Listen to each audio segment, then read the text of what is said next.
महिला अध्यक्ष उनके घर पे आई, क्या कहेंगे? मैं सबसे पहले तो क्रिसमस में सभी देश के लोगों को मेरी क्रिसमस बोलना चाहूँगी। और हमारी ज्योति मेसी जी हैं जो बहुत ही कर्मठ नेता हैं और क्रिश्चियन समाज को बिलोंग करती है। और मैंने इनको बताया नहीं था कि मैं आज आऊँगी और मैं इन्हें क्रिसमस की बधाई देने आई हूँ जी।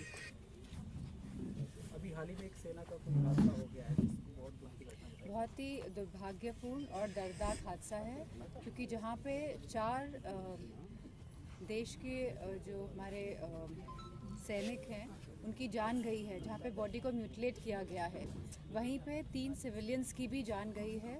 और जिन पे कोई ऐसी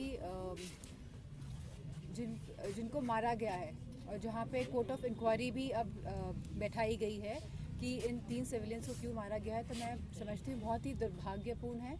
और मैं समझती हूँ कि गवर्नमेंट को तथ्यों को सामने रखना चाहिए। और जो कहते हैं सदन में कि पत्थर नहीं चल रहे हैं, तो कश्मीर की हालत आज भी सुधरी नहीं है।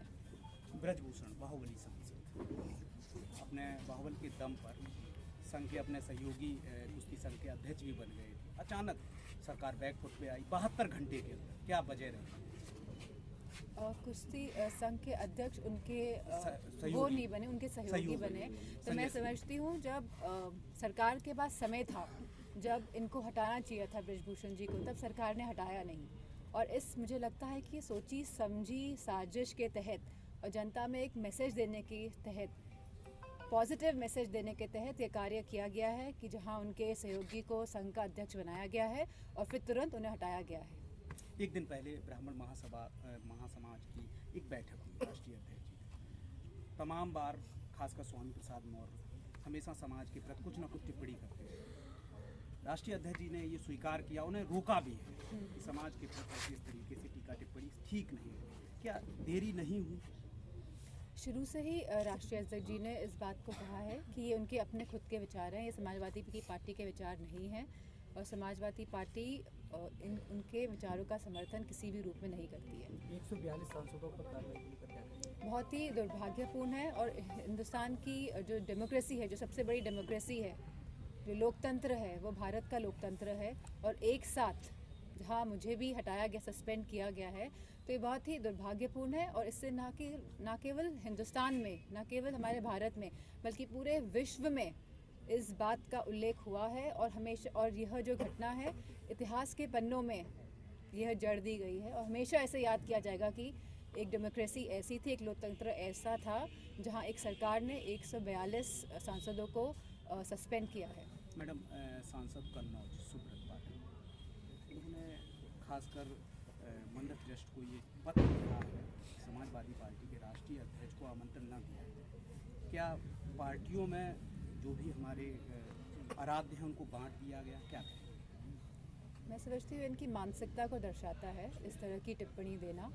और जो भारत का जो सनातन धर्म की बात करते हैं, जहाँ राम राज्य की बात हो रही है आज, तो मेरा मानना है और मेरा समझना है कि हम सबको अपने हृदय में, अपने अंदर को जो राम जी के स्वभाव है उनको अपनाना है, उनको ग्रहण करना है।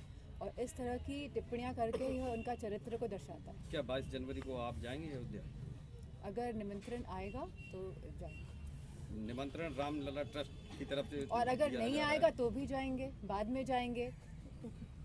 मैडम, महंगाई की बात करते हैं। आज देश की स्थिति 16% बेरोजगारी और 13% गरीबी रेखा के नीचे है। इस पर कोई बात नहीं करता। आज बच्चे अगर जन्मता है तो 1 लाख रुपया उसका कर्ज होता है, और आने वाला जो समय है 205 लाख।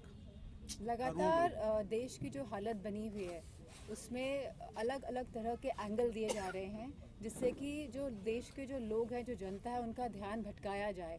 लेकिन आज भी जो हमारी समस्याएं हैं वो है बेरोजगारी है, गरीबी है, जहां लोगों को पौष्टिक आहार नहीं मिल रहा है। एक रिपोर्ट के अनुसार लगभग 70% हिंदुस्तान में लोग पौष्टिक आहार नहीं पा रहे हैं, आहार नहीं पा रहे हैं। इसी के साथ जहां सरकार एक तरफ 5 किलो आटा तो दे रही है, लेकिन वहीं यह सरकार नौकरी नहीं दे पा रही है। और यही मनरेगा से जो रोज़गार मिलता था गांव-गांव में भी, वो उसमें भी लगभग 50% की गिरावट हुई है। तो तो मैं समझती हूँ सरकार कई सारे ऐसे क्षेत्र हैं जहाँ विफल साबित हो रही है।